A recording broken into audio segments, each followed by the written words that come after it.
Good morning. So, first, thank you all for coming. It's a tutorial. It's Wednesday morning. It's a little bit early. I totally get that, and thank you all for coming.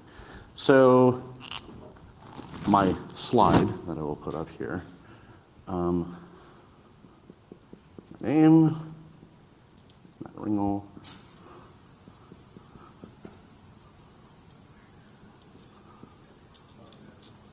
Whiteboarding 101.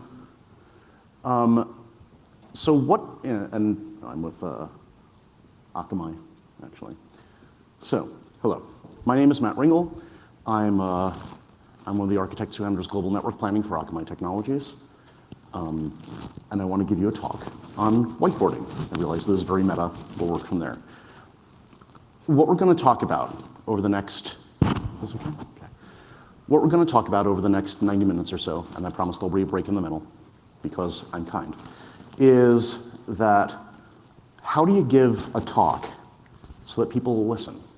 How do you give a talk using one of these things, which is a very versatile medium? It is one of the amazing analog groupware solutions, I will have you know, to actually talk about whatever topic you want to do, make sure people listen, make sure people internalize it, and walk away knowing more, which is probably the whole reason you're up here in the first place. Certainly it's for me.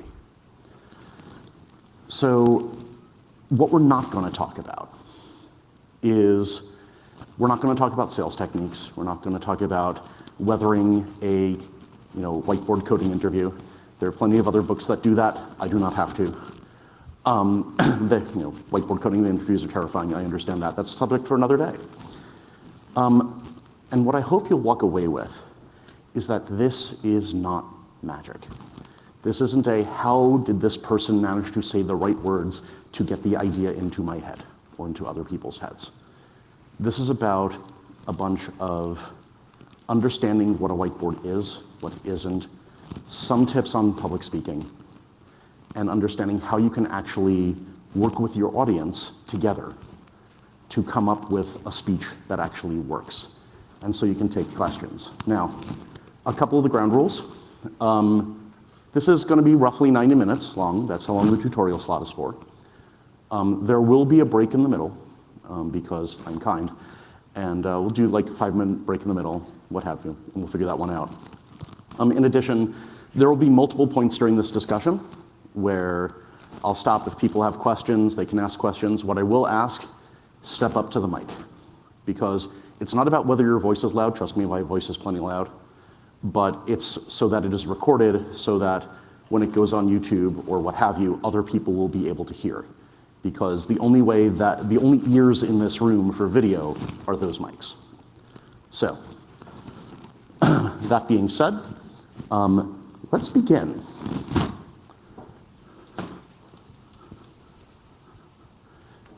Behold, the whiteboard. So, thank you. So, what is the whiteboard, right? Or what is a whiteboard talk?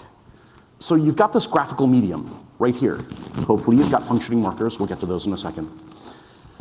But what you're doing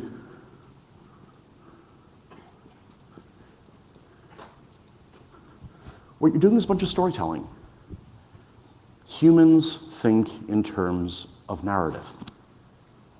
There's a beginning, a middle, and the end. It's the way that we've relayed information to each other throughout history.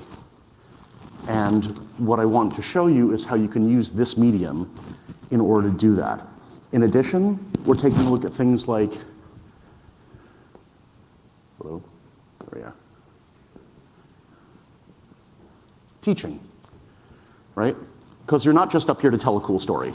I mean, I've seen them off podcast, or heard it. The point is that you're actually teaching something. You want this idea that is, language is the way that I get an idea into your head without surgery. So what I want to do is teach you. I want to make sure that this thought construct that is in my head of how to give a talk ends up in your heads. And so the important part is understanding, how do you have to order your thoughts? How do you have to think about your thoughts? And how do you make sure that the audience is following along with you? And in addition, Improvisation. So there are a few familiar faces out here for me, people I've worked with in the past or what have you, but in the end, there's a whole bunch of you I don't know, friends I haven't met yet. And what that means is that I don't know what you know. I don't know what you don't know. And so during the talk, I have to be able to read the audience, and through checking in and listening to the questions that are asked and the questions that are not asked, understanding how I have to change the talk on the fly in order to figure out what's going to get these thoughts into your heads. And that means that you're going to have to know a lot more about your topic in order to teach even a small amount of that. We'll get into that too. So what else does it mean?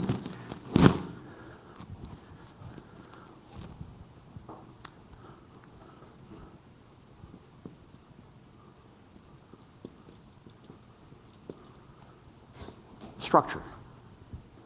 Once again, it's not just me telling a free-form story up here. That's what cocktail hour is for. It's about actually coming up with a beginning and middle and an end to your talk and understanding how to let people in so that you can actually set boundaries on what you want to talk about, make sure you're focusing on it, making sure you're narrowing your talk. The issue is almost never having too little to say. It's about saying too much to support the topic at hand and getting people confused and having them lose their way. So one of the other things, so as you mentioned in improv, kind of reading the room. Understanding, are people following you? Are people bored? Are they looking at their laptops? Are they staring at their phones? To the people who have just looked up from the laptops and looked up from their phones. And, I saw you.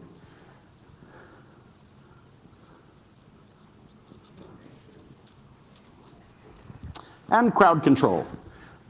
This does not mean anything violent, I promise. What this does mean, however, is how do you keep the audience focused? And the audience wants to see you succeed. The audience wants to learn. That's why they're here, theoretically. But in addition, there are kinds of things where there might be disruptive people in the audience where they might not even believe they're being disruptive. Or you might lose the audience, or you might end up with, oh, there's like a 5-person conversation happening back there, and there's a 2-person conversation happening over here, and this person was laughing at something that they fired up on YouTube, and you can even hear the video from over there. No, really, this happened. And how do you bring people back in a way that doesn't alienate your audience? I know people who have done the, like if phone rings in the audience, go, ha! And while that's funny, the first time, after that, it's just don't make fun of your audience. So, let's start with a couple of assertions, okay?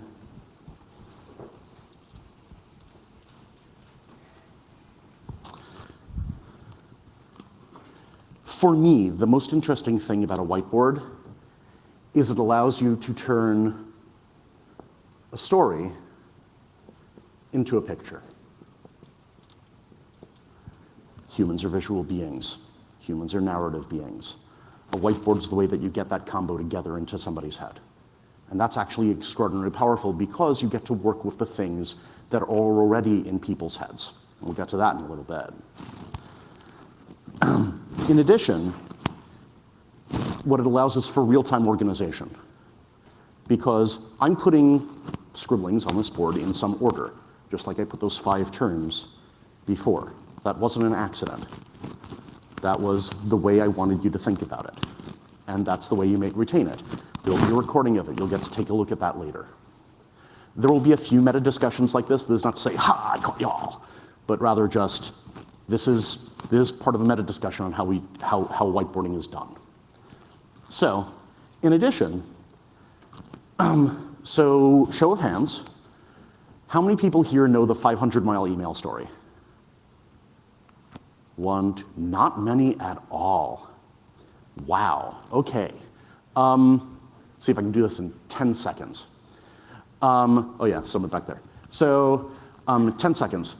Long time ago, sysadmin realized that emails were only getting sent if they were within 500 miles of the host. And through a bunch of sleuthing, They figured out it was due to a misconfigured timeout. That was for, I think, a millisecond, and things went poorly. And so the speed of light hates you, as we all know. We're all networking people. So this is a story, and I encourage you to do a web search for 500-mile email. You will find the story. It is a fascinating story of debugging and sleuthing and blind alleys and understanding what's going on. And I'm pretty sure that you won't forget it once you read it, because it is a perfect example of the art of system administration. So that is a perfect example of narrative. So I suppose I'm giving you all homework. Do that thing. In fact, I'll write it up here. 500-mile email. I think that's 750 clicks. So I've been told to do that. So, so given that, people absorb information through stories. So how do you organize what you're doing into a story, and how do you use what they have? So before we actually get into like the mechanics of story structure and boundaries and definitions and all that, a couple of helpful safety tips. Bring your own markers. When I walked into this room, while a few of you were here, it was because I just ran down to Staples, which happened to be below this building, thank you, to get new markers, because the markers that were supplied by the hotel, the ones that I tend to use, that being black and red, didn't work. So, yeah, I know, right? So what we ended up with is ran downstairs, handed nice people $7 and got some markers. Bring your own. Also get smaller ones, because this way you get to write with a thinner line. In the case of, specifically, I know we're getting back to it, a coding interview, getting to write more stuff on the board is cool. If you're in a more intimate setting, getting to write more stuff on the board where you're actually working an idea, as opposed to teaching a lecture hall, is also an interesting idea. But get your own markers. They're cheap, they work, and you know they work, and you're not left with any surprises. So the fun thing about dry erase markers, a little bit about dry erase marker technology, is that it's basically solvent. It is pigmented solvent. That's why this works at all. This also means they dry out incredibly quickly. Cap your markers. If you are not writing with them for more than a few seconds, cap your markers. Because if you leave this thing open for more than a couple of minutes, it will dry out, and you'll end up scribbling on the board until you get it flow starting again, and you'll be embarrassed, and you will know, I should have capped my marker. In addition, when you're setting up for a whiteboard talk, if you're going into a generic office room, let's say you're going offsite to somewhere, right? Specify what you need. It's like, hey, I'm going to be doing a lot of the whiteboard. Can you make sure there are functional markers there? Because everyone's like, oh, of course there's markers in the room. Chances that they're functional, pretty small. But if you specify before you get there, hey, can you have functional markers for me? They will show up, because people will test them and go, well, I wanted functional markers in this room anyway. Does anybody know the story of, trust me on this one, this is relevant, the Van Halen and the brown M&Ms? Okay, a few people. So band Van Halen had in their concert writer that there would be a bowl of M&Ms in the room with the brown ones removed. Now, this sounds kind of idiosyncratic and stupid, but it had a real point. Van Halen's concerts were exceedingly complex, very, very demanding from a lighting point of view. The stage had to bear a lot of weight. It had to be exceedingly well constructed. And bad things would happen, really bad things involving injury and worse, if it wasn't constructed correctly. Removing the brown M&Ms was a test of the detail that they paid attention to in the concert writer. If they found brown M&Ms in there, they knew that their roadies would have to check the entire stage setup. Similarly, if there's specific things you need, specify them. It's not bad to specify if you're coming to a talk saying, hey, I'd like a couple of bottles of water there. Hey, I'd like a couple of markers there. There's nothing wrong with imposing on people to get that done if you need to. But bring your own markers, trust me on this one. Have a couple of colors. Black shows up well, clearly. Blue, also pretty good. If you're going to use a third color, red is useful. And that tends to get around most color blindness issues. If you start using blue and green, things get weird. But the idea is that, have a couple of things so you can illustrate points.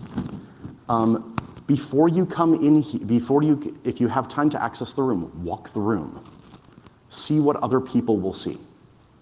In this case, we have two lovely screens that can actually show the whiteboard, so it's a little bit better. But you're not going to have a full video setup all the time, or most of the time, really. Walk the room, see where the glare is, see where people see. You can tell people, hey, you probably want to sit over there as they come in, or they want to sit over here. So that's just basic prep. Now, if we're to talk about, let's talk about telling the story. Right? Now we're going to get into kind of the nitty-gritty of what it means to actually shape a story. But before I do that, any questions on prep or background or anything like that before I continue? Great.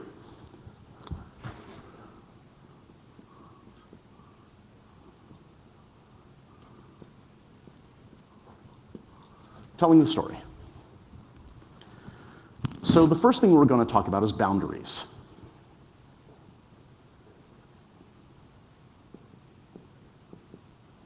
So if you imagine, the thing that you want to talk about is going to have some boundaries around it. It's going to have some structure. You want to get a thought into people's heads.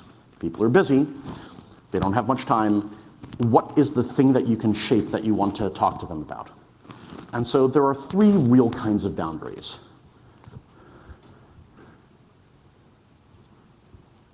There's your horizontal boundaries, which represent your scope, your time. Your scope is, what do you want to talk about? What is the thing that you want to, what do you want to cover? What is the subject of the talk? What is the context this talk exists in? Are you talking to a non-technical audience? Are you talking to a technical audience? Are you talking to a bunch of people about a subject that they have never heard about before? Or is this kind of a more advanced talk? And in addition, are you talking about the non-technical context around the issue, or are you talking about specific technical details on a paper that you're talking about? So in addition, you have your vertical boundaries, which is your level of abstraction. And that gets down to how, what is the overall view you're going to give someone this talk? Is this like a really, really nitty-gritty talk on the details of what's going on? Is this a survey of the field? Is this a 101 talk on, hey, you know nothing about this, but you're a generally technically minded person, and so we're going to just give an overview and we can dive into a couple of things if necessary, but not that many. But the thing is, once you choose that level of abstraction, say it's between here and here, stay there. Once you choose the level of abstraction for your talk, you break out of it at your own peril. If you break out too high, now you're hand-waving. And people are wondering, what are they talking about generalities? This sounds like a very, very generic talk that you could have done independent of any subject. If you break out too low, now you're stuck in the weeds. And the problem with the weeds is that they're infinite. We're all very technically minded people, give or take. If you find a technical detail that you want to go into that is fractally large, you can talk about pretty much anything within that realm, and you're going to lose people because that's not what they came to your talk to listen about. So make sure you're keeping the level of abstraction constant during the talk. And if you break out too high or too low, you will know. Not only because in your own head you're saying, maybe I'm not doing the right thing, but you're going to lose some of the audience. They'll be checking their phones, or they'll be looking at their laptops, or what have you. And they're like, I don't even know why I'm here. So, put another way, the other thing about this is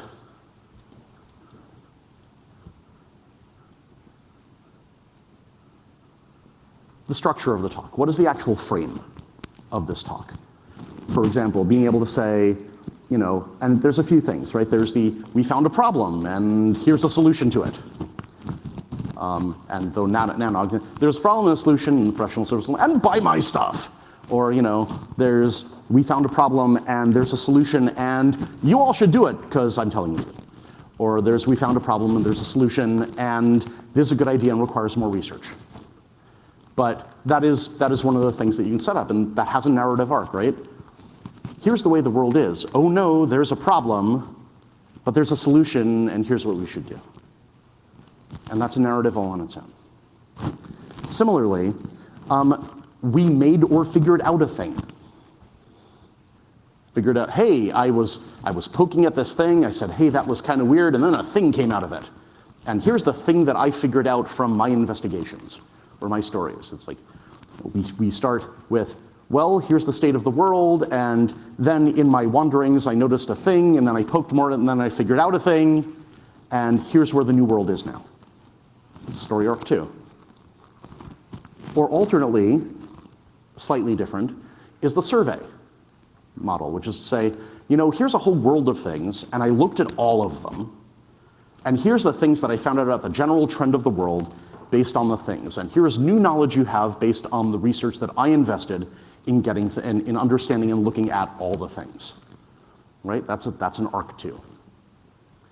But and there are many others, right? But in the end, you're talking about what are you going to cover, what layer of abstraction you're going to cover it at, and what is the overall narrative arc of the talk? What is the structure of the talk you're going to give? I will wait for 5 seconds or 10 seconds if people want to take a picture of that, and then we'll erase that and we'll continue. See people pulling out their phones. You get 5 seconds extra bonus time.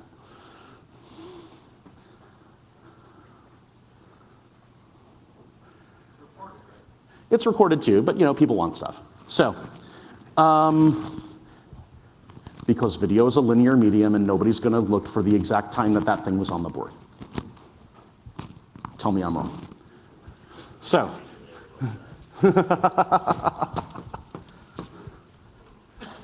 so we talked about boundaries. What's next? So here's where we get into a little bit of fun psych stuff. So symbols, right?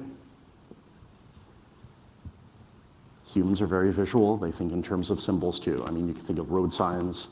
You think of packet diagrams, ways that you can visualize very, very abstract concepts, right? What does stop mean? Well, stop means stop moving, but how do you actually visualize stop? That's it's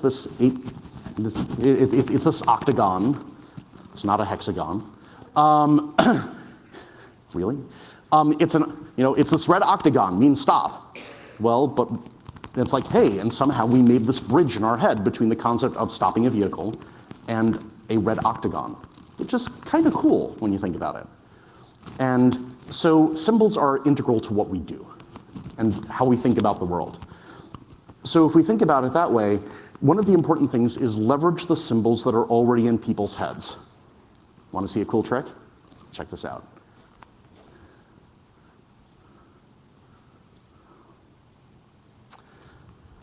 The ubiquitous 2x2 business school matrix.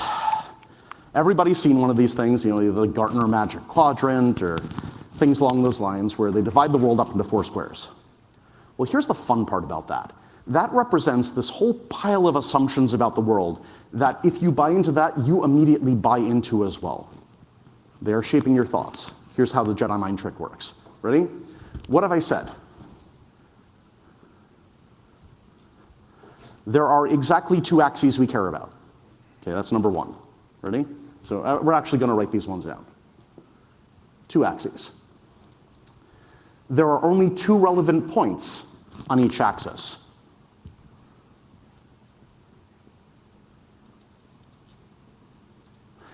Each of the relevant points of that axis represents an extreme. There's no midpoint in here as well. The 2 points are not here, but we're saying the 2 points are significantly different from each other.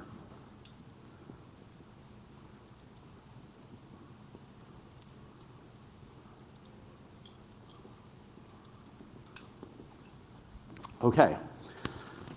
In addition, if we take 1, 2, 3, and 4, all those 4 things are also significantly different from each other.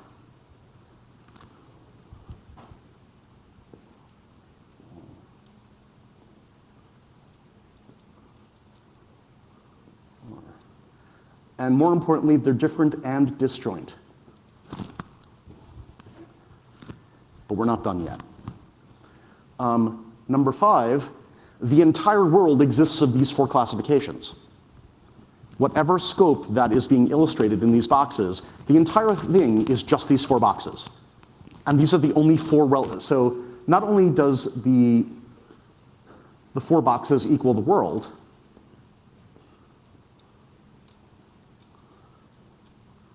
but the 4 boxes equal all possibilities.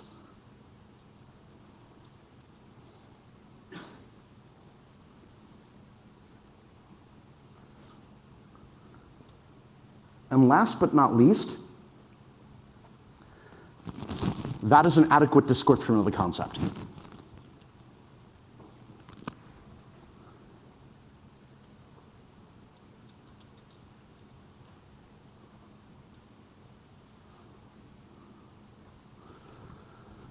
So here's the fun part.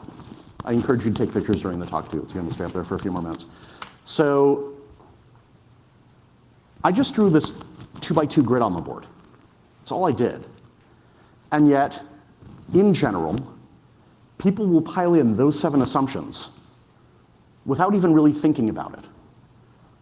Not because it's evil or weird, but just because, in general, that's the way that we'll tend to view things. Humans, brain uses a lot of energy. We try to simplify things as much as possible.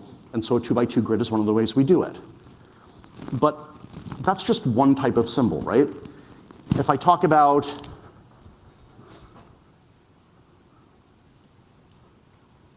a number line, well, what does that mean? Now I have a single axis. It might have intermediate points on it. It might not. These points represent 2 extremes.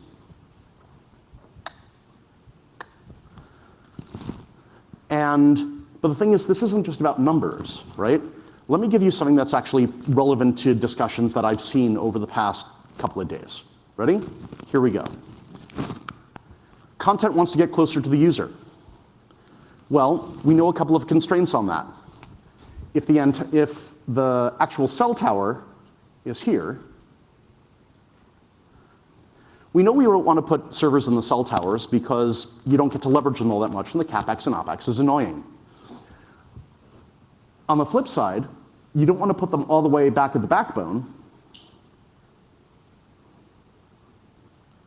because now you're backhauling that IP traffic all the way over here and then all the way back, which is the problem we're trying to solve in the first place.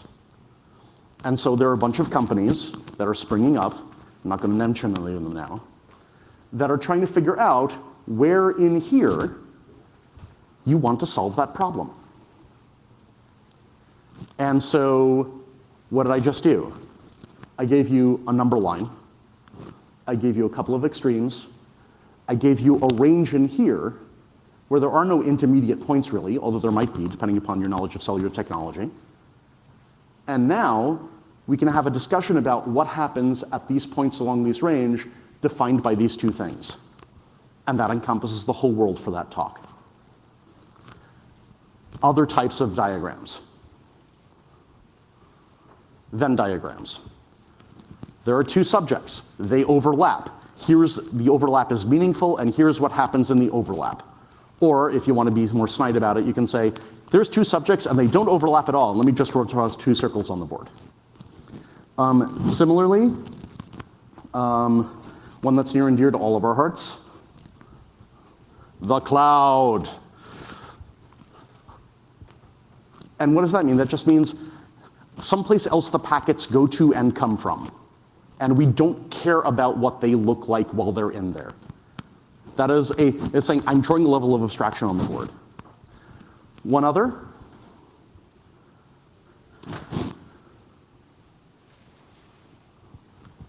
A bell curve. We know that this thing has a normal distribution. We know that within 1 standard deviation, we're going to find 66% of the samples, blah, blah, blah, blah, blah. And even if you don't know the exact numbers, you know that there's a bunch of stuff and it has a single average, and there you go. Or other things. Don't erase with your hands. Don't do what I did. Because then they get nasty and get oils on the board and it all goes bad. Exponential growth, your hockey stick graph. It's like, hey, our business is going to succeed, and that's what our revenue is going to look like. And we don't know where we are yet. Similarly, asymptotic growth. We know that we're going to hit a law of diminishing returns somewhere around here, and we've got to try to figure out something else to do. Any number of things along those lines. And there's more complicated distributions too, but I just drew 3 lines, and you interpreted a whole bunch of things in your head about what the body of knowledge of that bunch of samples means. And I didn't have to do much. I used what you already had. So, any questions before we continue? No? So, one thing that I will recommend is, in the way that I am going to give you a little bit of homework during this talk, is think of other symbols you'd use in talks. Think of other symbols that you might want to use when you want to understand, when you want other people to understand what you're working on, either that are very, very generic or are much more domain specific, where you know that when you write this thing on the board, it's going to end up in the right person's head and it's going to end up the way that you want it to.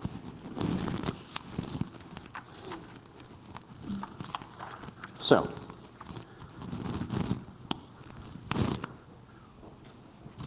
can I erase this?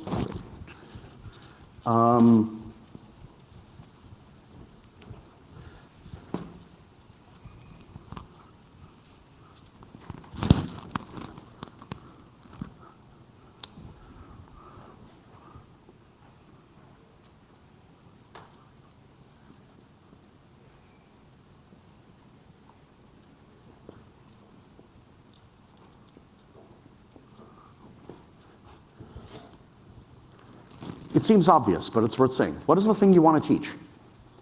What is the thing that you want to talk about? Because here's where you have to actually think to yourself, how well do I know it? The rule that I gave back when I was in professional services days, when I had to give talks on pretty much any part of the technology that Akamai used or anything else, was you have to know 10 to teach 3.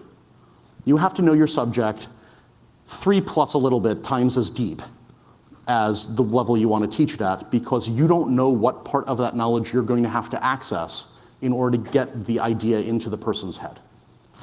And the tricky part is because you say, well, hey, I just have to teach them what they need to know. I'm like, well, that's true, but you don't know how they're going to be able to hook it up in their own head. Like I said, I don't know a lot of you. I don't know what knowledge you're walking in with. So if there's a curveball question that's given, I need to be able to reach into a deeper pile of knowledge and come up with the answer to that question so that I can link it together in your head so that maybe you only learn 3 deep, but I had to reach down to 6 deep in order to actually get you to learn to 3 deep. Similarly, one of the interesting things about a whiteboard talk is that it's a good test of your own systemic and integrated knowledge. So to give you an idea, come up to the front, don't be shy. So if you think about it this way, you have to know how, it's not enough to kind of regurgitate the knowledge in somebody's head, in your own head, to tell it to other people. You're not relating that. For that, you hand them a bunch of slides. It's the reason that I don't like when people talk off slides, because they're not really adding value. You're saying, here's a slide deck, go get lunch, read it, and we're done. But to put it another way, you have to know how all the knowledge links together in your head so that you can talk about it as a whole system, so that you can then talk about the specific things that matter. One thing that's really important is to choose your metaphors wisely. Number one, it's one thing if I have an audience here that's mostly North American. That means that I can use metaphors that are more or less applicable to North American English, and that mostly works, although that's not even true all the time. For example, let's talk about use of color, right?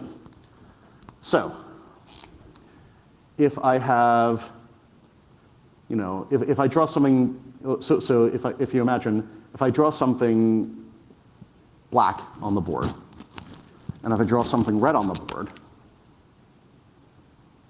well, if I talk about financial stuff, that tends to be positive, and that tends to be negative. But what if I'm an electrical engineer?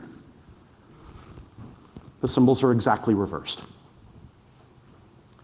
So, once again, know your audience and choose your metaphors, because you won't know who's in the audience. And you might be inadvertently teaching them the wrong thing, and you won't find out until they get up at the end and say, how can that possibly be true? And then you spend the next 3 minutes of their and everybody else's time realizing that you did that. Words of wisdom from the voice of experience. Similarly, check for colloquialisms during your talk. And you can do that in real time while you're talking. You know, before I used the word curveball. I'm sure a bunch of you caught that. Maybe there's one or two in the audience that, what the hell does that mean? There are odds. But that implies a knowledge of baseball that I can't assume that everybody has. In North American audience, maybe I can, but not always. And the more vocabulary that you have to hand, the more you have to think really hard about simplifying the way you talk. Because while you may think that you're speaking with precision when you're using, $5 words, you're probably going to lose a chunk of your audience, because even very, very smart people don't have the exact same vocabulary and didn't learn the exact same vocabulary, because vocabulary is a function of cultural background. And I can guarantee you that y'all don't have the same cultural background. So, in fact, I'm from the Northeast US and I just use y'all. Don't ask about that.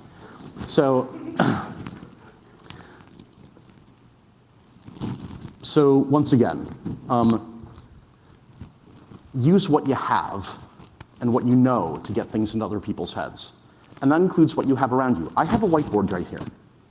This means that I get to draw things on the board in real time and compose things.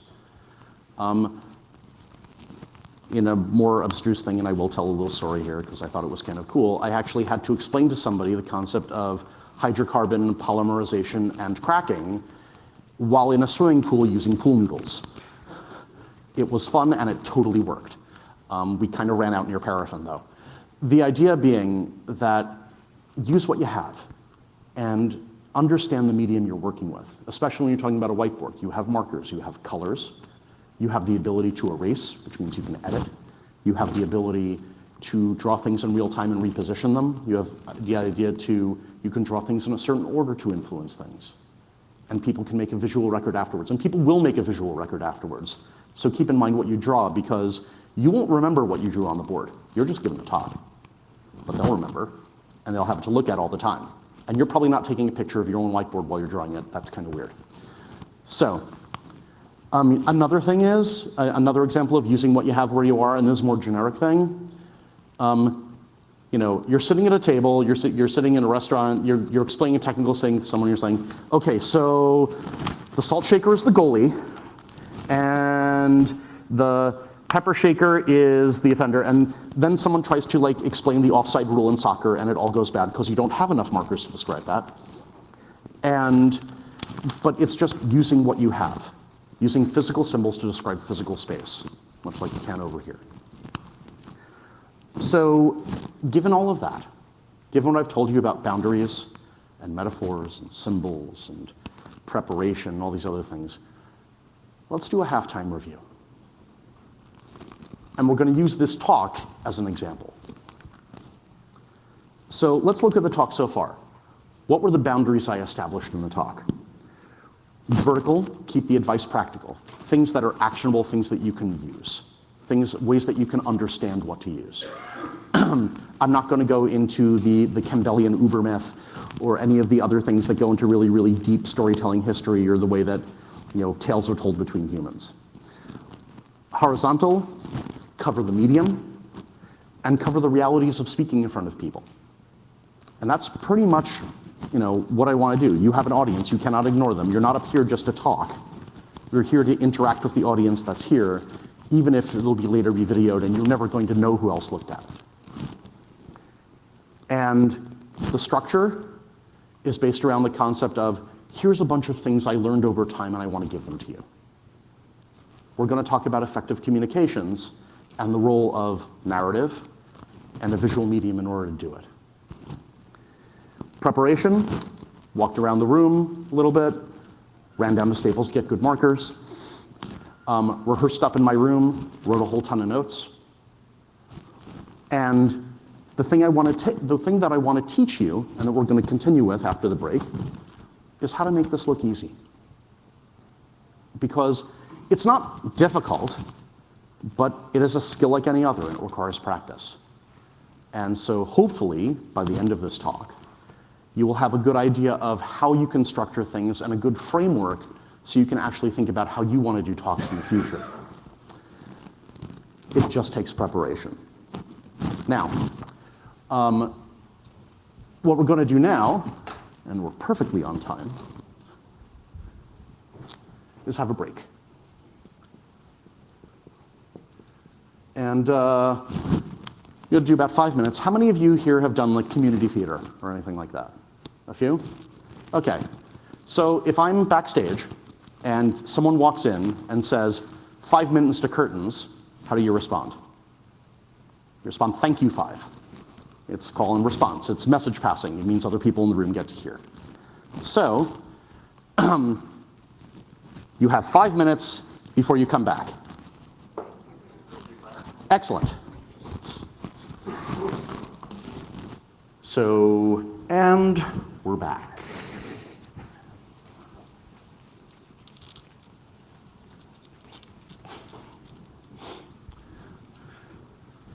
Oh, got a few more people. Cool.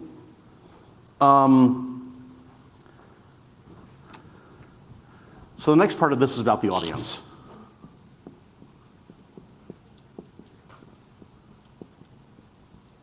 The people you are speaking to.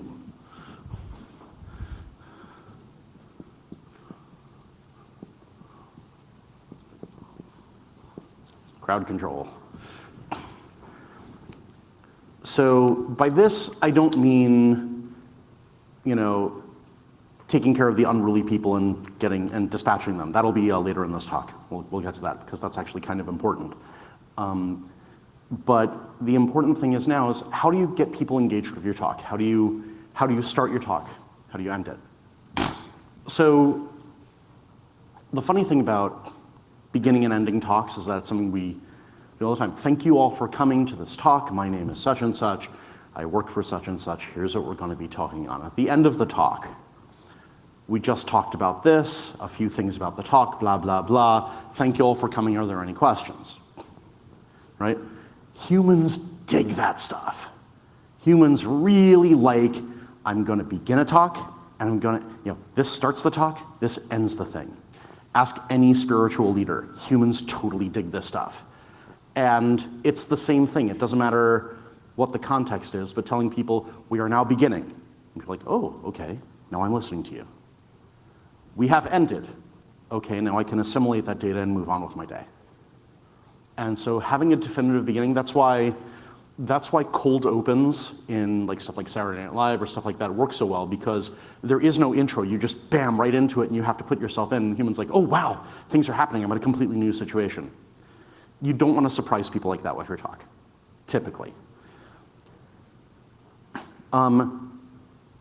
As you might have noticed, one of the things is give people time to take pictures of the board.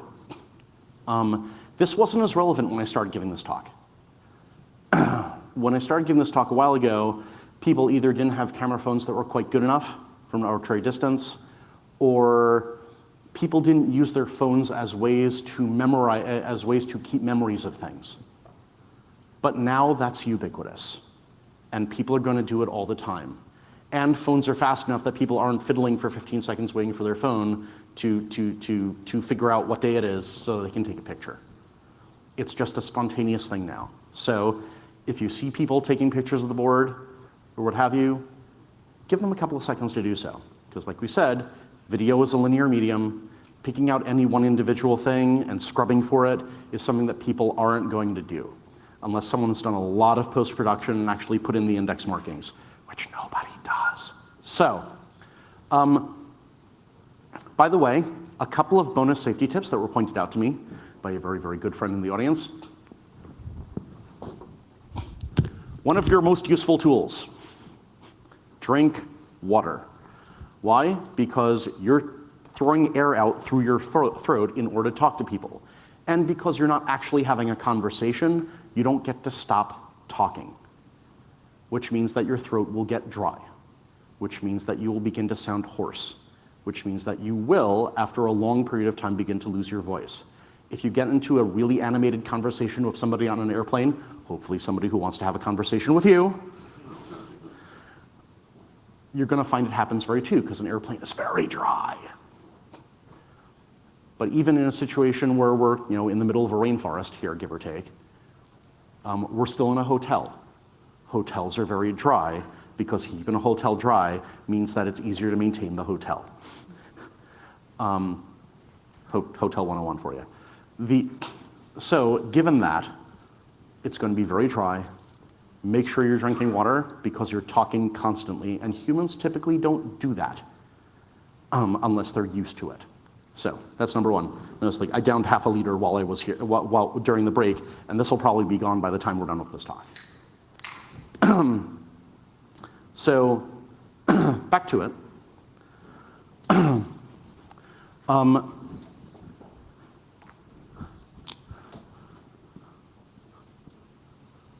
An agenda. Now, I'm not talking about a slide where everybody puts up the agenda at the beginning and nobody remembers it and stuff like that. What I am talking about here is know the order of the things in which you're going to talk. I think that was grammatically correct. Know the order that you're going to talk about things in. Know the order in which you want to have them and stick to that. Have an agenda. Stick to the agenda. You will know when you go into the weeds, your audience will know when you go into the weeds, and then you'll both be lost. Also, here's a little bit of a Jedi mind trick. Blame the agenda, which is to say, if during a more interactive talk, someone talks about something that's kind of off the realm of the agenda, you said, we've got a really packed agenda here, and I want to make sure that we cover everything for the good of everybody else in the room, or for the care of everybody in the room, not just you, and everybody in the room, and so we're just going to move on and we can talk about that offline. Don't blame me, blame the agenda. Works nearly every time. There will be times when someone says, no, we really need to talk about this because it's a showstopper. Obviously, do the right thing. But keep in mind that having an agenda, once again, makes people buy into the structure because it is a pre-existing artifact. It's not something you're making up on the fly because you made it up 2 minutes before the meeting. Other things.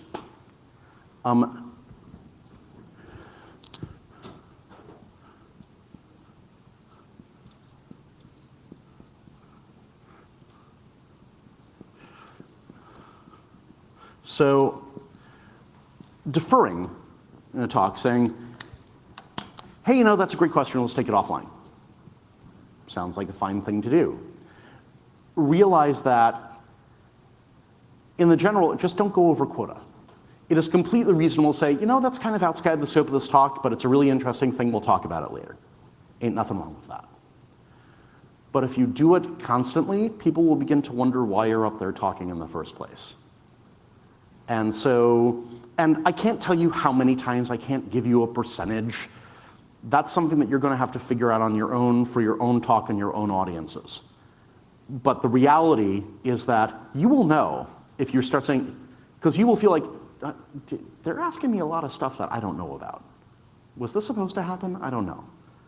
So keep that in mind if you start deferring stuff. It's okay to do, just don't do it a lot. Sorry. One of the hardest things that I had to learn, because this is one of those geek failure modes,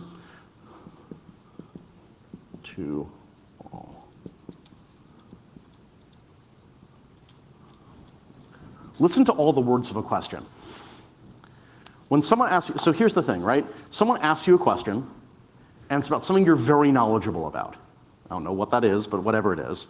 And you hear the first 3 words of the question, you immediately slot into your mind, they're asking you about this. I even know the question they're asking you about this, because you've run a very complicated probability function in your head that always comes up with the right answer, right? and oh, this is what they're going to ask about, and you have completely stopped listening to the actual question that they have asked, and that's a problem. Because now you have answered the question that you asked, which you knew about, which is comfy, but doesn't actually help the person who asked the question. So no matter how good you are, no matter how knowledgeable you are, no matter how experienced you are, listen to all of the words of the question that is being asked every time. You don't know what they don't know, you don't know what they ask. And it is the easiest way to trip up, and as a word of caution, it's a very easy way to look arrogant.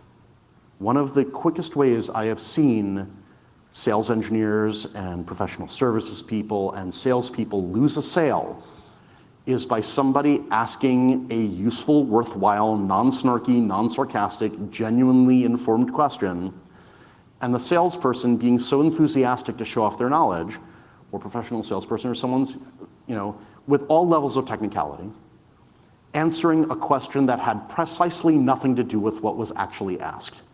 And then you sound like you're keeping to your script, and you're trying to sell something as opposed to inform the customer. And then it all goes bad because then the customer stops listening to you. Or your audience stops listening to you. Or your friend stops listening to you. That is all the personal advice I'm giving here. So, but you get the idea. Listen to all the words. Other things?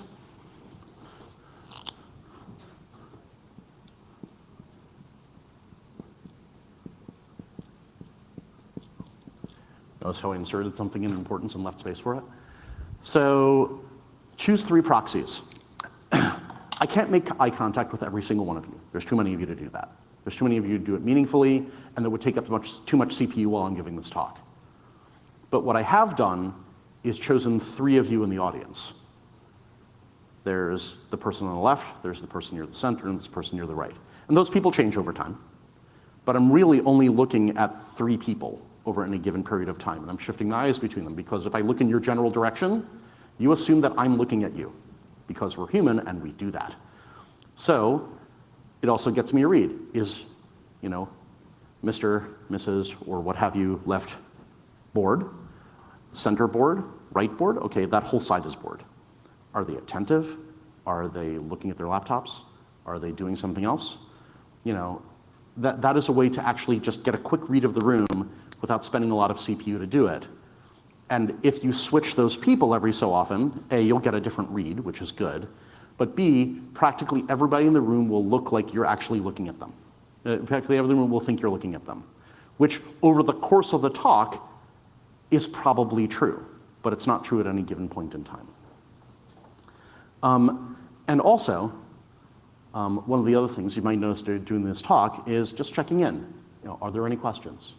Do you understand what I'm talking about? You have yours like, okay, you're not in the audience or what have you. Or you look at people and they're like, I don't know why I'm here, which happens occasionally. But just asking for questions, figuring it out, checking in, making sure people are following you. If they ask questions where they're completely off base, giving a chance to adapt and work from there.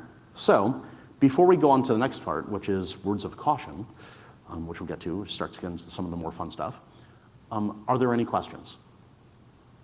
Are we basically following? You're nodding, that's great. So,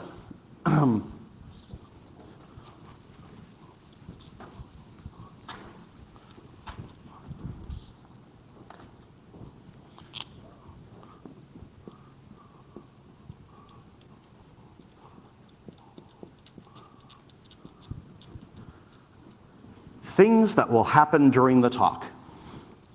Things that I really don't want you to do during your talks, because it will make you sad and it will make your audience sad and you'll feel horrible and it will haunt your dreams. You are the expert until proven otherwise.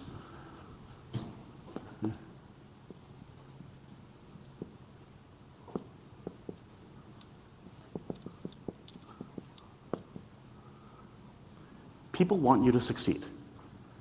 Why are you the expert? Because you're the one at the front of the room. You're one who, by whatever meeting was decided, it's either a work meeting or sitting around a bar, or you're giving a talk and they accepted your talk, you're the one at the front of the room, and therefore you are the expert on the subject. And that's just kind of the way that works by fiat. until proven otherwise. They want to believe you're knowledgeable because you're at the front of the room. You clearly wouldn't waste their time, would you? But once they doubt that, you will not get them back. Once the switch flips from, okay, this person's really knowledgeable and learning a whole bunch of things, to, I don't know why I'm here. They're talking. There's words coming out of their mouth, but I'm not sure what that means. And I've got better things to do with my time. Then you're not getting them back, short of like a pyrotechnic show. And don't do that in a hotel, things burn. So one of the other things that you have done by standing up here is that you have made an implicit promise that you will inform people and that you're not going to waste their time. You're at a conference, you're attending talks, that's kind of one of the things you do here. But there are other talks you could be at. There are other meetings you could be having. There's probably some espresso you could be drinking, I've heard. But in the end, you're making a promise to not waste people's time and stick to that promise, because it's important. The biggest thing, so if you come away from this talk with one thing and one thing only, it's the following.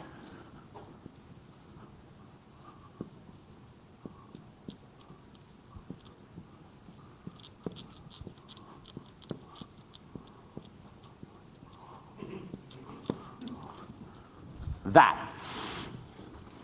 Don't make stuff up. If that is the only thing you learn from this talk, and you internalize it, and you understand why it is important, and the mechanics of why it's important, I'm happy. Because this is the most important thing I will teach you today. Now, let me give you an example. I'm giving a talk. I'm giving a talk on a subject I'm very knowledgeable about. Somebody asked me a question. I am 100% certain of the answer. And so I answer them. Gold star. You've answered a question that you were 100% certain about, and you knew to give them the right answer. Sounds great. But then there's the follow-on question, which goes a little bit deeper down that path. And maybe that's something that you looked at a few days ago, or maybe a week ago, but it's generally well-known knowledge, and you're 95% certain. Well, those are still pretty good odds, and nobody expects you to be perfect, and you don't expect yourself to be perfect, and 95% is a pretty good odd. Say, answer them too. And then the next follow-on question happens. It's even deeper into the weeds. And maybe that's something that you checked on a couple of weeks ago, or you heard about, or you remember talking to in passing at a conference. But now you're feeling pretty good about yourself because you've just answered 2 questions. You've gotten 2 gold stars. You want to go for 3. But now you're 75% certain. But the problem is humans want to be consistent, and you have convinced yourself you're an expert. So now you're going to answer anyway with 75% certainty. And you may sound just as certain as when you answered questions 1 and 2. And now there's a sizable chance that you're going to give a wrong answer. And that's bad for 2 reasons.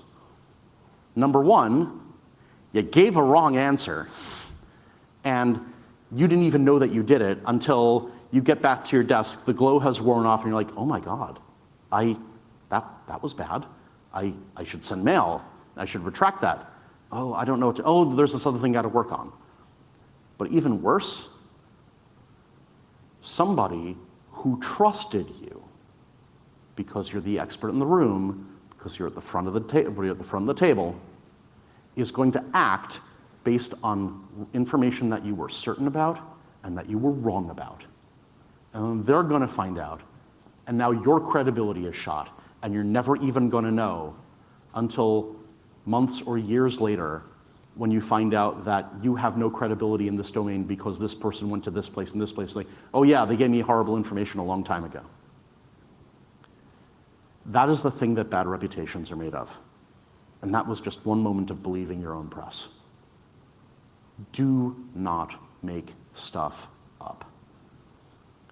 Constantly check what you're talking about. If you say something in a talk, do some casual fact-checking your talk before you say it. Many people can hear many things on the internet, and we all do, and we're all guilty of saying something, well, I heard it on the internet, and I heard it 3 times on the internet, and so therefore it's true. And none of that makes it true. I'm not saying that you have to do a 1.5 years of sourcing of every fact check that you've done. There is a limit to what one can do. But do not make stuff up if there's any way that you can be certain of something else. All right? Other things. So if I say, show of hands, if I use the term technical debt, how many people know what I'm talking about? About half of you.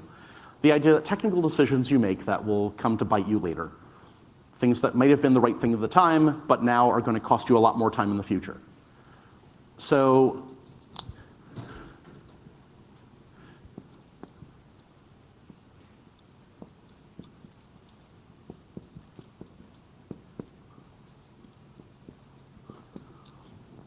if you put a parking lot on the board, if you put like a little corner of the board saying, hey, you know, that's a great question. You asked me about cucumbers, I'll write cucumbers in there. And I'll get back to you on cucumbers later. Whole cucumber situation. Well, now you've made a promise, and that promise takes time and energy. And the more things that you decide to defer by saying, I'll get back to you, the more time and energy you have to take after your talk to explain things that may not even have been relevant to your talk. Why on earth in a talk about whiteboards am I talking about cucumbers? As an example. So while the idea of, hey, that's a good thing, I'll get back to you on that, is a fine thing to say, if you scope your talk correctly, you minimize the risk of that. So make sure that, you know, having a parking lot, there's nothing wrong with that. Just make sure you're not using it. Don't go over quota.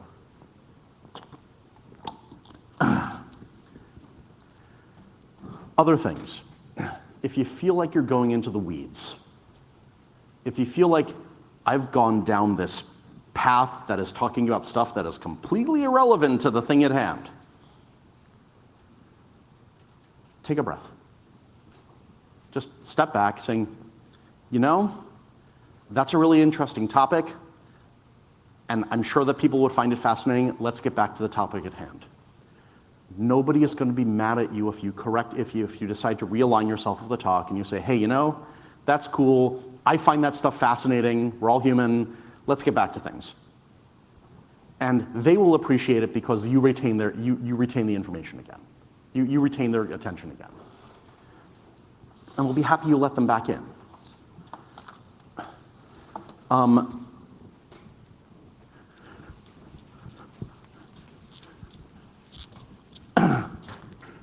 No cucumbers.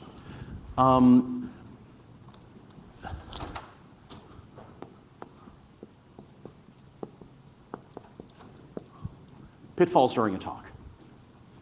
Right? What are things that we all tend to do as people that tend to get us in trouble when we're giving a talk to people? One of them is what I like calling knowledging.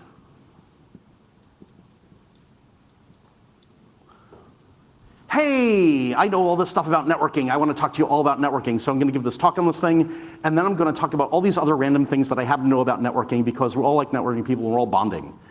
Leave the random talk. This is a structured talk. That means sometimes, and it's fun to talk about the stuff that you know. But leave the stuff that you're talking, make sure that your talk is structured. If you're just doing an unstructured talk, leave that for the cocktail hour. Leave that for something where you're having random stories. Otherwise, you're going to lose people. Don't just dump information at them, because if you dump information at them, it's not going to be structured. You're going to lose them, and especially if what you do is impart information onto them.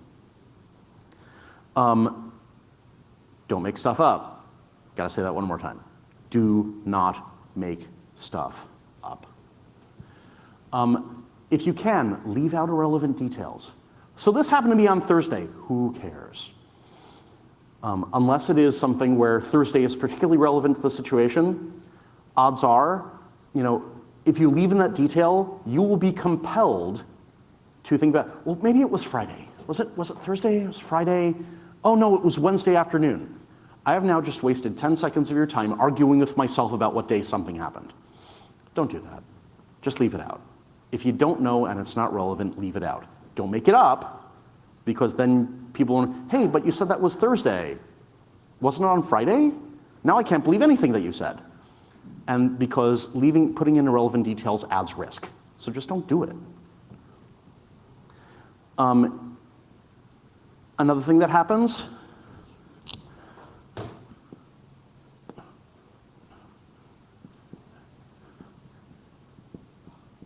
I can hear you.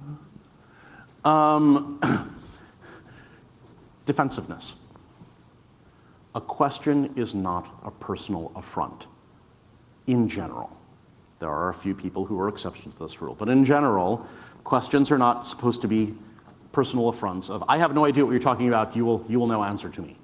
It's someone who genuinely has a question about what you were talking about. They were engaged. Take that as an opportunity to actually clarify what you're talking about. Hey, someone really wants to know. They actually listened. That's kind of great. Do something about it. And so if you get defensive, number one, you're probably not going to answer their question, because defending yourself and answering their question are typically disjoint. You're not actually going to be able to answer their question if you're busy trying to defend your own position. And then they feel weird, and you feel weird, and everybody in the audience is like, what the hell is going on here? Except for the couple of people going, a fight, this is great. Just ignore them. So, and then similarly getting bogged down in questions. And this relates into knowledging. Because it's hey, well, we've got all these questions. Okay, well, let's go down this rabbit hole. And then people ask all sorts of questions down this rabbit hole. And now you're wasting time during your talk trying to answer this one very narrow thing that completely breaks outside the scope of what you actually wanted to talk about. Similarly, breaking the flow of the talk. So, it's one thing to encode an idea into a story. It's another thing to actually say, hey, let me tell you a few war stories up here. Unless that's what your talk is about, don't do it. Because nobody really wants to hear them, because nobody has the context to do anything about them. Similarly, aimless meandering during a talk. If you jump from topic to topic, you are the only one who lives in your brain. Last time I checked. You're the only one who lives in your brain, therefore you will not know how other people link subjects together. So what sounds like a completely logical thing to you about how to link stuff together in your brain will sound completely like random jumping to everybody else. So make sure that you're actually, even though it might sound like, oh, why do I have to spell this out for everybody? And the answer is you have to spell it out for people because you are not in their head and they are not in yours. So, any questions before I continue? No, great. Please go to the mic. The mic is the room's ears.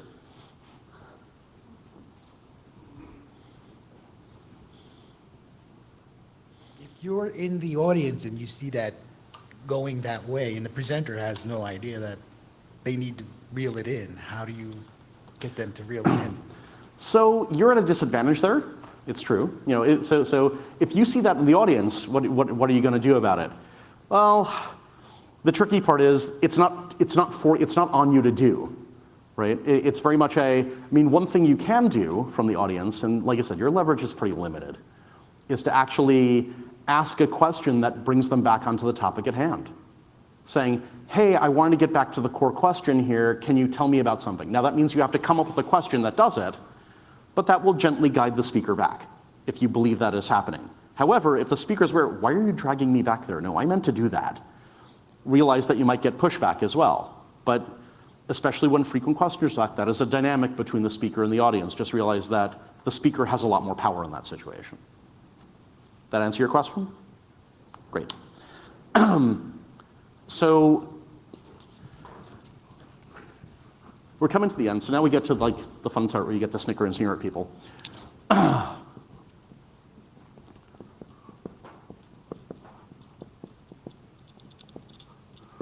Problem audiences and problem people. So How many of you know the science fiction author John Scalzi? Okay, a couple. So he came up with, very, very clever guy, came up with this acronym, which sounds like it's Klingon actually, but you know. NACMOC. So what does that mean? That's actually an acronym. It stands for not a question, more of a comment.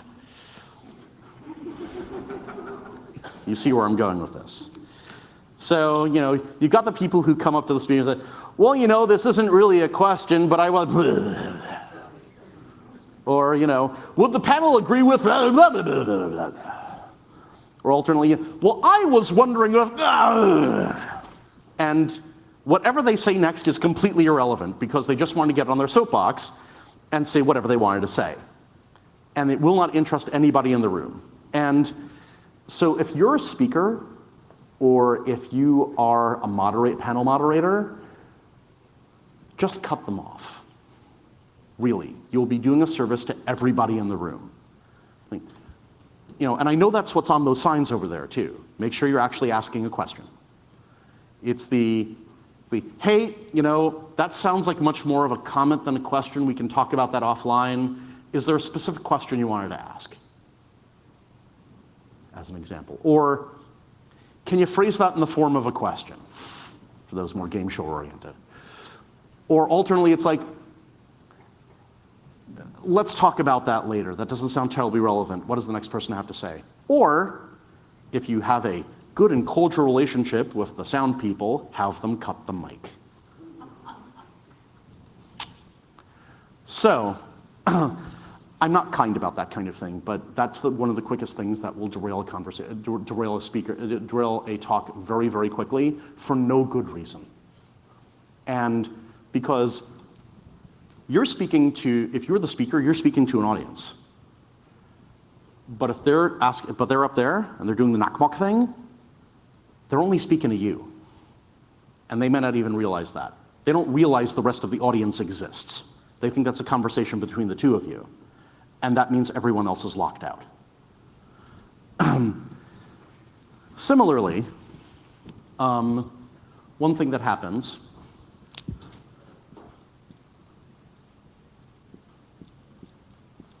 is the sniper. This is the person who, while you're giving a talk, they're in the audience and they're saying snide remarks to their friend about the talk. Yeah, like that's actually how it works. He has no idea what he's talking about. In a large group like this, in a larger group, not a big deal, because you could probably hardly hear them and they're not going to be terribly disruptive. However, in a smaller group, if they keep making side comments, the answer is to expose and isolate. Tommy, do you have something you'd like to share with the rest of the class? That's what that is. Expose, isolate. The person wants to be able to say what they want to say without drawing attention to themselves. They want it both ways. That's what a sniper does. And this way you deprive them of both. You have now deprived them of their anonymity, and you've now drawn the attention completely on them. So, and that is the quickest and most effective way. And really, you've seen it all since when you were in elementary school with Tommy, would you care to share that with the rest of the class? And a grown adult who does the same thing deserves the same amount of respect. Which is to say, not very much at all.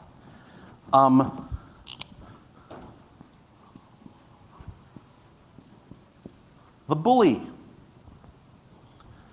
The person who, for whatever reason, gets very, very aggressive up at the mic. You know, so just to test that you know what you're talking about, tell me more about this. You know, like, just let it hang there. Just wait them out. A lot of the time, someone is actually having a mimetic immune response. It's like, that can't possibly be true. Now prove yourself to me.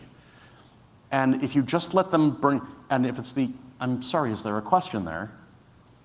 And you let them keep talking, and eventually they burn themselves out.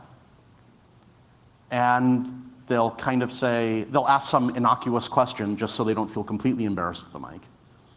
Or they'll say, or they'll kind of just trail off and you'll be able to continue. But basically, by not giving them anything to push back on, by not giving them the response they want, especially as your power as the speaker, you get to actually move on quickly. And last but not least,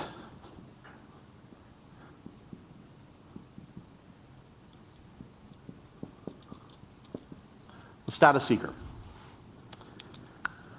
Hello, I'm here at the podium to show that I'm the smartest person in the room. Or I'm at the mic to show that I'm the smartest person in the room.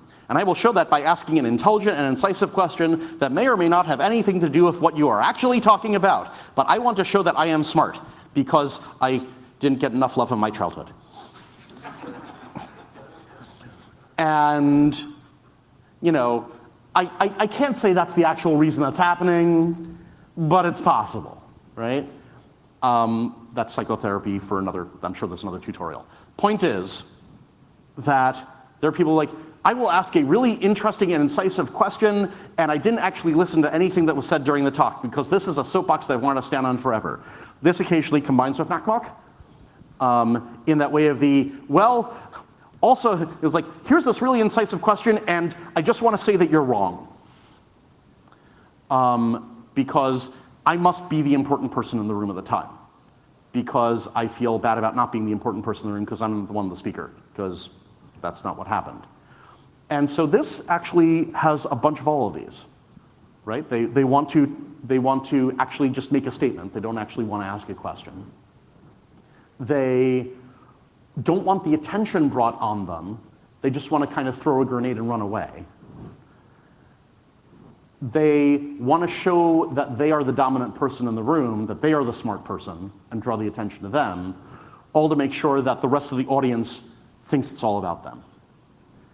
In that case, the smartest thing to do is, and this will make you feel sad, but it's true, is to recognize and defer, which is to say, you know, that's a really, really good point. I'll be glad to talk with you about that offline. You have now recognized them, which indulges the fact that they want to be seen as smart. And by deferring it, you get to find out whether they actually had a question in the first place. Because I will tell you, from experience, 95% of the time, they're never going to come up to you and ask that question. They just don't care. They just want to be recognized for whatever reason that they talk about with the therapist. And there you go. So that's the talk in a nutshell. We have 5 minutes and 52 seconds left, according to the clock down here. And so in conclusion, this is a really, really useful method for getting information across.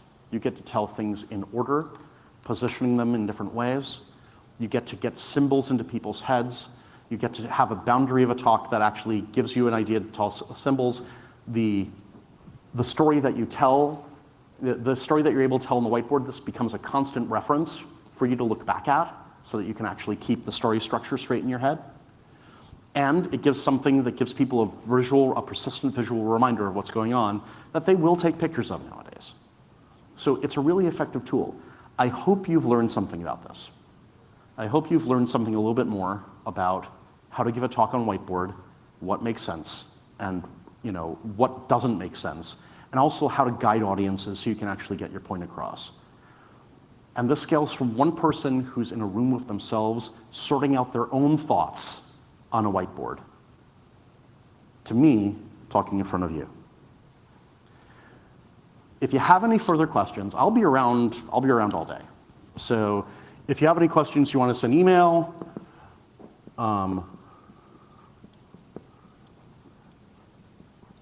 ringle@akamai.com,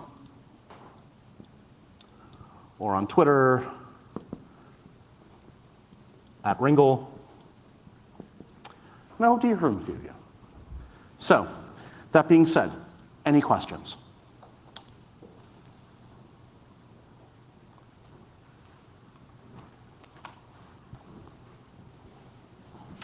Alyssa Moore, Canadian Internet Registration Authority.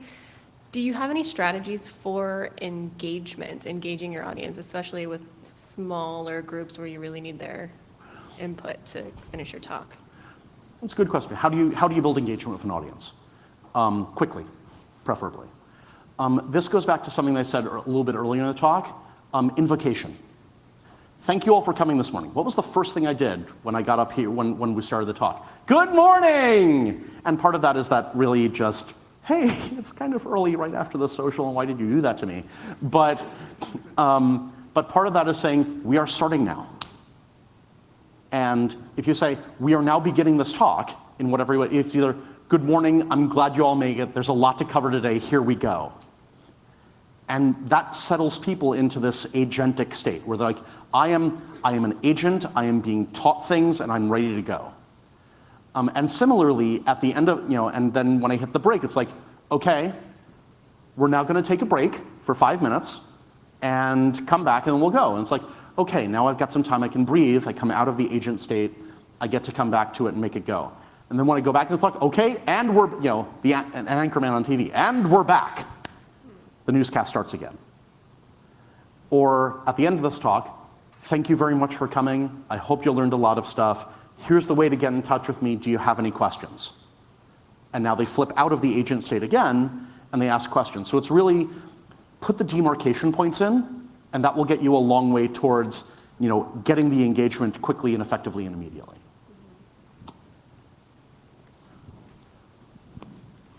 Andrei Khomikov, Athena Health. In the Can beginning, you get a little bit closer to the mic? I'm sorry. Andrei Khomikov, Athena Health. Thank you. In the beginning, you talked about structure and the scope and abstraction levels. Do you normally come up with that before you then kind of fill in the blanks, or you come up with the talk and then you kind of like build a structure around it? Like basically, do you do the framing before or after or during maybe preparing your presentations? In general, I will attempt to get most of that done before a talk starts, before I walk into the room with people. With the knowledge that I may have to adjust it, I may have to fine tune it on the fly. But in the end, I have, this is how I'm going to talk to people about the subject. And depending upon how receptive I might have to change the structure a little bit. But my scope probably isn't going to change unless I completely misread the room. And my abstraction level isn't going to change. So that's all pre-prep I do. So the short answer is, most of that is pre-prep with the acknowledgement that you may have to fine-tune once you're there. But you don't want to completely re-rig the talk once you're there, because you won't have prepared for it. And if you try to do it, it's a train wreck. People will lose the plot, and they won't come back to you, and they just won't know where to associate themselves with that talk. And that makes sense. That's not quite the gist of my question, though. What I wanted really to know is, when you prepare in the content of your talk, before you present it, obviously, right? When you prepare the content of your talk, like you first select the topic, like overarching view, maybe a structure, and then you kind of fill in the gaps, the content, or maybe you just write down the narrative and they're like, well, let me actually summarize it into a topic. So my personal process, and your mileage may vary. My personal process is I will take the content, I know the thing that I want to teach, and then I will think of the audience, just saying, okay, what level of abstraction do I need to be at? How much time do I have, which dictates my scope? And depth, clearly. And with the knowledge of the audience I have, then I'll start putting a structure around it, saying, here's the narrative structure that I think is going to work for this audience. So it's typically content, then scope, then narrative. Okay. And a different question, perhaps not about whiteboarding, but in the modern world of, what are they called, web conferences? Sure. Do you have any suggestions about presenting to a virtual audience? So it depends. If you're a disembodied voice, so I will tell you, speaking over slides is deadly. The only thing more deadly is speaking over basically a recording of someone speaking over slides. I don't know anybody who can actually pay attention to that for any period of time. Sometimes that's the reality of the world. The reason that a talking head is interesting in that regard is because you get to actually see the emotion, you get to see how they're talking, and because they know they're being filmed, they will be engaged. If you are a disembodied head, or say if you're not a disembodied head, if you're just a voice, a disembodied voice, If it's during a real-time conference, check in with people more often. Don't leave all your Q&A for the end. That will be a disaster. If you need to, because there's actually a lecture you're giving, saying, I understand that people are going to have questions. Please put them in chat and hold them to the end. Please hold them in chat, and we'll answer them at the end. However, that's not going to work all the time because that question they're asking may be instrumental to them understanding the rest of your talk. So make sure that there are breakpoints. Like if your subject has like 3 big parts to it, at the end of each part, saying, let's take a few of the questions and go on. And especially by putting them in chat, there's a very specific enumerated amount of questions, and then you can move on so you're not losing too much pacing. But really, during a virtual conference, split your talk into parts, check in at the end of each part, make sure that people will know they get their questions answered at the end of each part, encourage them to put them into chat when they come up with them so that people don't completely lose it, because if you don't get to a question and they lose comprehension, they'll just leave the conference if it's a lecture. Or they'll go back to checking their mail and you'll never know. Thank you. Mm-hmm. Any other questions? It's Marilyn Hay from Van IX and BCNet. You touched on vocabulary. I have a question around using acronyms and how you handle that. So there are a lot of problems with using TLAs, clearly. Yes. A lot of it is, and it's tricky, especially in the networking world where you're stuck with acronyms all the time. To some extent, that's just gauging the audience. For example, this is NANOG, and I say, does everybody know what TCP is? Oh, now I look like a moron. So, or at least very unperceptive. So you kind of have to walk in with a base level of knowledge of what people understand. Is this an industry organization where they're going to understand the basic internet concepts? But even then, you can wander a little bit far afield, right? Most people in this room have probably heard the term VXLAN, and they can spell it, but they may not know exactly what it is, exactly how it works. They may not have used it operationally, and so you may have to expand that to actually give them an idea of what it is. That is more about really knowing your audience. And you'll see when you lose people. But the tricky part is, much like in any kind of legal document, right? You expand it once, say, this is the acronym we're using, and then you move on. And just choose the ones you're going to reference a lot and just get them into the earliest part of your talk as quickly as possible, so then you can move on with the rest of your talk. Okay, thanks. No problem. Anything else? Great. Thank you very, very much for coming. If you have any questions, right out there. Hope to talk to you soon. Have a great rest of your NANOG.